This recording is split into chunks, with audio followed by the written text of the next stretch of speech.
عمر رضی اللہ تعالیٰ عنہ حدیث کے راوی ہیں، مشہور حدیث جس کو حدیث جبریل کہا جاتا ہے کہ آپ صلی اللہ علیہ وسلم کی محفل میں ایک شخص آیا اور کیا تھا؟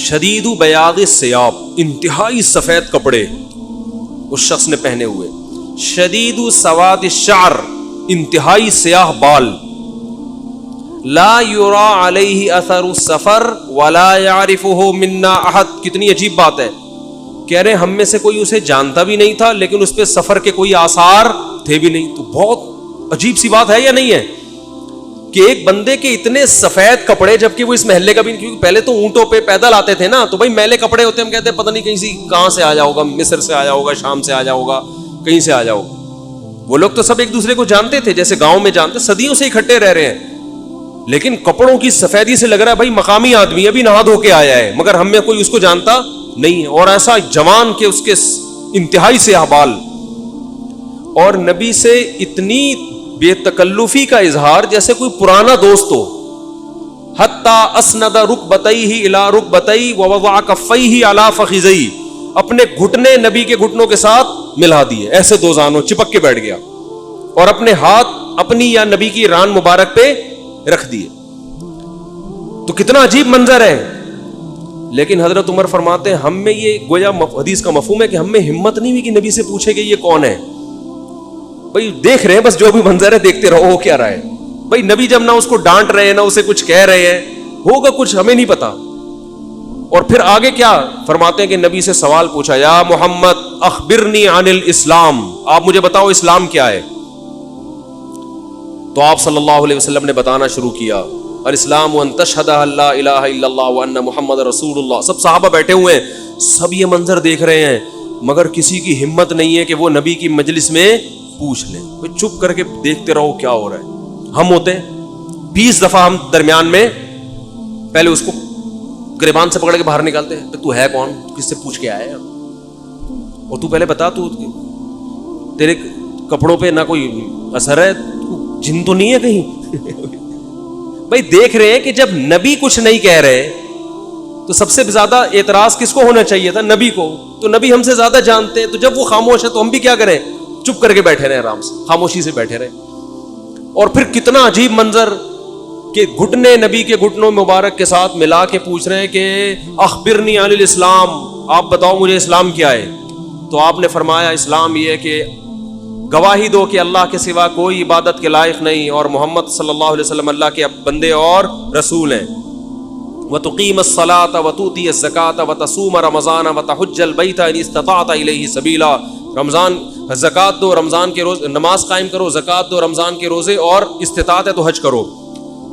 فرماتے ہیں اس نے کہا صدقتا، اے محمد آپ نے سچ کہا۔ حضرت عمر کہتے ہیں ہمیں اور عجیب، فَعَجِبْنَا يَسْأَلُهُ وَيُصَدِّقُهُ، بھائی سوال بھی پوچھ رہا ہے اور خود ہی کہہ رہا ہے سچ کہا، تو یہ تو امتحان لینے کے لیے آیا ہے، اور امتحان کس کا ہو رہا ہے؟ معاذ اللہ پیغمبر صلی اللہ علیہ وسلم کا۔ بھائی جو سوال پوچھتا ہے وہ یہ تو نہیں کہتا کہ آپ نے جواب بالکل صحیح دیا ہے، اس کا مطلب آپ کو تو پہلے سے پتا تو پوچھ کیوں رہے ہیں ہم سے؟ لیکن کسی صحابی میں یہ ہمت نہیں ہو رہی کہ نبی کے محفل میں سوال پوچھیں کہ یا رسول اللہ جب یہ پوچھا کیوں اس نے، یہ تو معاذ اللہ آپ کا امتحان لینے آیا گویا۔ پھر اس نے پوچھا، جبریل، وہ بعد میں پتا چلا وہ فرشتے جبریل علیہ السلام تھے، پھر پوچھا کہ مل ایمان کیا ہے، مل ایمان؟ تو انہوں نے آپ صلی اللہ علیہ وسلم نے فرمایا ایمان یہ اللہ پر، اس کی کتابوں پر، اس کے رسولوں پر، اس کے فرشتوں پر، آخرت کے دن پر، تقدیر پر ایمان لایا جائے۔ صدقتا، سچ کہا۔ پھر انہوں نے پوچھا کہ احسان کیا ہے؟ پھر آپ نے فرمایا ان تعبد اللہ کأنک تراہ فإن لم تکن تراہ فإنہ یراک، اللہ کی ایسے عبادت کرو جیسے تم دیکھ رہے ہو، کیونکہ وہ تو تمہیں دیکھ رہا ہے۔ صدقتا، اس نے کہا بالکل سچ کہا۔ کہا متی الساعۃ، قیامت کب آئے گی؟ تو آپ صلی اللہ علیہ وسلم نے یہ نہیں فرمایا لا ادری، مجھے نہیں پتا، کیونکہ آپ کو معلوم تھا کہ جیسے مجھے نہیں پتا سامنے والے کو بھی نہیں پتا، سمجھ رہے ہو؟ یہ کسی کو بھی نہیں پتا۔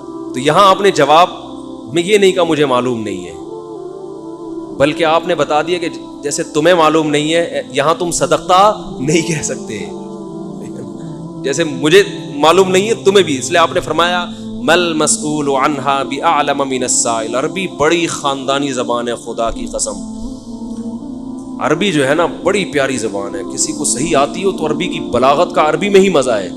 مل مسئول عنہا بأعلم من السائل, جس سے پوچھا جا رہا ہے وہ پوچھنے والے سے زیادہ نہیں جانتا. جس سے پوچھا جا رہا ہے وہ پوچھنے والے سے زیادہ نہیں جانتا.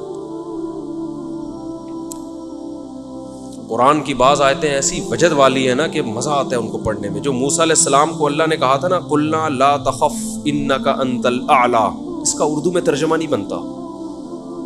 موسیٰ علیہ السلام کے سامنے جب جادوگر تھے نا تو جادوگروں نے ہزاروں لاٹھیاں پھینکی, سانپ بن کے حضرت موسیٰ کی طرف دوڑنے لگی. قرآن کہہ رہے فَأَوْجَسَ فِي نَفْسِهِ خِیفَةً مُوسیٰ, موسیٰ نے دل میں کیا محسوس کیا؟ خوف. دیکھو قرآن کے الفاظ یہ نہیں ہے کہ موسیٰ گھبرانے لگے, کیونکہ اگر گھبرانے لگتے نا دشمن پہ روب ختم ہو جاتا, دشمن کہتا ہار گئے. قرآن دل کی کیفیت بیان کر رہے, موسیٰ نے گویا اپنے ظاہر پہ کنٹرول کیا ہوا تھا. سمجھ رہے, ظاہر پہ کیا کیا ہوا تھا حضرت موسیٰ علیہ السلام نے کنٹرول کے, مجھے بالکل گھبراہٹ نہیں ہے. لیکن قرآن دل کی کیفیت بیان کر رہا ہے, دل میں کیا تھا؟ خوف. یہ بلاغت ہے. فاوجس فی نفسہ, خاف موسیٰ نہیں ہے موسیٰ خوف زدہ ہو گئے. اس لیے ہم کہتے ہیں نا فلاں خوف زدہ ہو گیا, تو اس سے یہ متبادر ہوتا ہے کہ یعنی دیکھنے میں ایسا لگ رہا تھا کیا ہو گیا, اس خوف کے آثار دل سے کہاں آئے؟ جسم پہ. حضرت موسیٰ نے اپنے اوپر کنٹرول کیا کہ یہ اتنا بڑا مقابلہ ہو رہا ہے اسلام اور کفر کا, ایمان اور کفر کا, کہ اگر میں گھبرانے لگا نا ان کے سامنے تو یہ کیا, ان سے ان کا مورال کیا ہو جائے گا؟ بلند. تو قرآن کہہ رہا ہے اوپر سے تو بڑے کانفیڈنس کے ساتھ, لیکن دل کی کیفیت کون جانتا ہے؟ اللہ. فاوجس فی نفسہ, قرآن کہہ رہا ہے دل کے اندر موسیٰ کو خوف محسوس ہوا. قلنا, ہم نے کہا, ہم نے کیا کہا؟ دل کے اندر وحی کی اللہ نے بھی. دل گھبرا رہا ہے تو دل میں وحی کی, لا تخف, اے موسیٰ خوف مت کر, انک انت الاعلی, آج کے دن تو ہی غالب ہوگا. یہ نہیں کہا انک الاعلی, نا نا نا نا نا, انک الاعلی نہیں کہ تو غالب ہوگا. انکا, دیکھو انکا کا معنی بھی وہی ہے جو انکا انتا ہے, کا کا مطلب بھی تو, انتا کا معنی بھی تو. تو جب ایک دفعہ کا کہہ دیا تو دوبارہ انتا کہنے کی کیا ضرورت ہے بھائی؟ ابے چھوڑو یار, رہنے تو تم لوگ کو بہت مشکل ہے بات سمجھا. جو مجھے مزہ آ رہا ہے نا اس آیت میں وہ آپ سوچ بھی نہیں سکتے. قرآن یہ نہیں کہہ رہا انک الاعلی کہ تو کیا ہو جائے گا, تو ہی برتر ہوگا, تو ہی غالب ہوگا. انکا انتا, یہ تاکید کے لیے, اے موسیٰ تو, صرف تو, ٹھیک ہے نا, اکیلا. الاعلی, اور اعلی بھی نہیں ہے. اصولی طور پر خبر پر الف لام داخل نہیں ہوتا. گرامر کے لحاظ سے اصولی طور پر انکا انتا اعلی ہونا چاہیے, یا انکا, سوری انتا نہیں, انکا اعلی. مبتدا معرفہ ہوتا ہے, خبر کیا ہوتی ہے؟ نکرہ. سمجھتے نہیں ہو بات کو, جب پڑھو گے نہیں رات کو تو سمجھو گے نہیں بات کو. انکا اعلی ہونا چاہیے, اے موسیٰ تو غالب آ جائے گا, یہ مطلب ہوگا سیدھا سیدھا ترجمہ اس. اللہ نے اعلی پہ الف لام لگا دیا. الف لام جب لگتا ہے نا کسی, تو وہ کسی اسپیسیفک چیز کو کہتے ہیں. جیسے کتاب کا مطلب کوئی بھی کتاب, الکتاب کا مطلب کوئی اسپیسیفک, کوئی خاص کتاب. آپ جب کہتے ہیں بندہ آیا ہے, بچے گھر میں آ کے بتا رہے ہوتے ہیں پنجاب میں بندہ آیا ہے, کراچی میں کہتے ہیں آدمی آیا ہے کوئی. یہ بندہ کا لفظ پنجاب سے امپورٹ ہوا ہے. کراچی میں لوگ کہتے تھے کوئی انسان آیا ہے, کوئی آدمی آیا ہے, تو پنجاب میں کیا کہتے ہیں اس کو؟ بندہ آیا ہے. اچھا شگون کے انسان کا بچہ بن جائے وہ بندہ بن جائے, ٹھیک ہے نا. تو ہم جب کہتے ہیں کوئی بندہ آیا ہے, یہ ایک بندہ آیا ہے, تو وہ ان نون ہوتا ہے. ابو کو بتا رہے ہوتے ہیں ابو ایک انکل آئے ہیں, اس کا مطلب کیا ہوتا ہے؟ کوئی ہے. لیکن اگر ایسا بندہ آیا ہو جس کا آپ کو پتا ہو, یعنی پہلے آ چکا ہو اور آپ اس کے انتظار کر رہے ہو, وہ اسپیسیفک وہ بندہ آ چکا ہو, تو عربی میں کہیں گے البندہ. بندہ عربی کا لفظ نہیں, لیکن میں سمجھانے کے لیے. جا رجل یو سڑے راغلے, یو سڑے کہیں گے نا, یو آ سڑے راغلے, موقع دے کے بھاگ لے. ایک بندہ آیا ہے. جا الرجل, تو اس کا مطلب وہ ایک مخصوص بندہ ہے جس کا پہلے سے آپ کی کھوپڑی میں تصور ہے. تو قرآن کہہ رہا ہے انکا انت الاعلی. الاعلی کا مطلب کہ جب مقابلہ ہو رہا ہے نا تو جو شخص برتر آنے والا ہے لوگوں کے ذہن میں گویا کہ اس کا ایک تصور ہے کہ ایک نہ ایک جیتے گا, تو وہ جو جیتنے والا مخصوص شخص ہے آپ کے علاوہ کوئی بھی نہیں ہے وہ, اور صرف آپ ہی ہو. الاعلی کون ہے آج؟ الاعلی, اعلی نہیں بلکہ الاعلی کون ہے؟ پورا ترجمہ ہو نہیں سکتا اس کا. وہ کون ہے؟ اے موسیٰ صرف اور صرف تو ہی ہے. تو لا تخف, تجھے خوف زدہ ہونے کی ضرورت نہیں ہے. تو کیا بات کر رہا تھا میں, یہ آیت کہاں سے آ گئی؟ ہاں, تو یہی نبی صلی اللہ علیہ وسلم نے جو فرمایا نا مل مسئول عنہا بأعلم من السائل, یہ بھی کیا ہے؟ بلاغت ہے. جس سے پوچھا جا رہا ہے وہ سائل, مسئول سائل سے زیادہ نہیں جانتا. تو پھر حضرت جبریل نے, وہ جو انسان تھے وہ جبریل تھے, انسان کی شکل میں آئے تھے, انہوں نے پوچھا کہ علامات بتائیں, تو آپ نے فرمایا انت لد الامۃ ربتہا. اس حدیث پہ جو ادب والی بات ہے وہ میں بھی گچی پکڑ کے رکھنا بھول نہ جاؤں, لیکن اس حدیث میں بات آ گئی ہے. تو ایک دلچسپ بات کیا ہے, آپ نے قیامت کی پہلی علامت بتائی کہ باندی اپنے آقا کو جنے گی.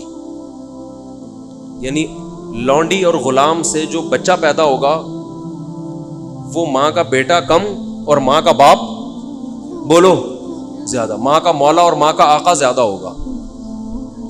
غلام کی مثال نہیں دی کیونکہ غلام مرد ہوتا ہے نا, اس پہ تصرف تھوڑا سا پھر بھی کم ہوتا ہے, یعنی وہ آپ کی ملکیت میں ہوتا ہے لیکن اس پہ کنٹرول کم ہوتا ہے کیونکہ آدمی ہے. جب عورت آپ کی ملکیت میں ہوتی ہے لونڈی, اس پہ وہ تو کمزور ہے نا, اس پہ کیا ہوتا ہے آپ کا تصرف زیادہ. تو جو مکمل غلام اور باندی تھی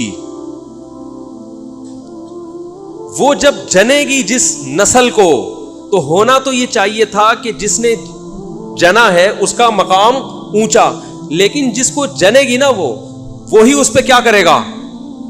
یعنی ماں کا تو ایسا حق ہے نا, ماں کو تو ساری دنیا جانتی ہے نا کہ ماں نے کیسے گود میں پالا, کیسے جنا, اور لوگ ماں کے تانے دیتے ہیں نا.